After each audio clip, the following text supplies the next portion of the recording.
One of my problems with perspectives that talk about a Christian nation and dominionism is that it obviates any difference and suggests that there's only one legitimate perspective on this word, and only this perspective is legitimate, and those who are outside of this interpretation somehow are faulty or deficient and need to be retrained, reoriented, and altered so that they conform with what is the real truth.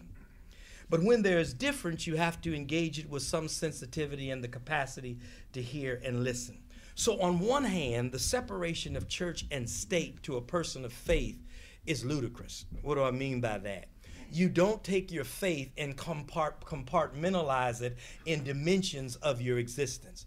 One of the tragedies I would say in the history of this nation is that there has been at times a compartmentalization and did not always address issues of injustice in this nation, where the church should have been more visible and responsive to some aspects of the state.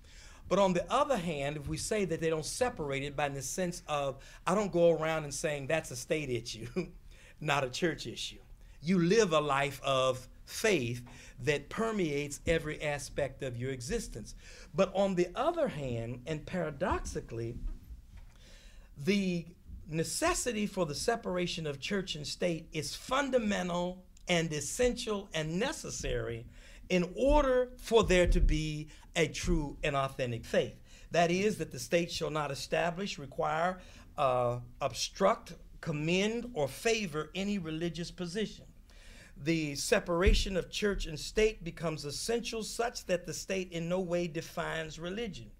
If state and religion become coterminous, an authentic faith is obviated.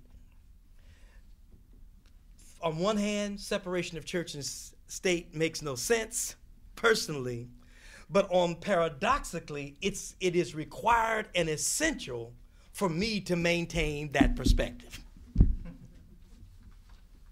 From a political and legal standpoint.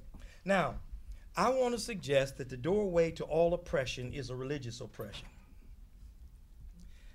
That almost any other oppression has its roots in religious oppression, because once you can establish religious oppression, you give a divine sanction to the oppression that does not require that you critique it or examine it.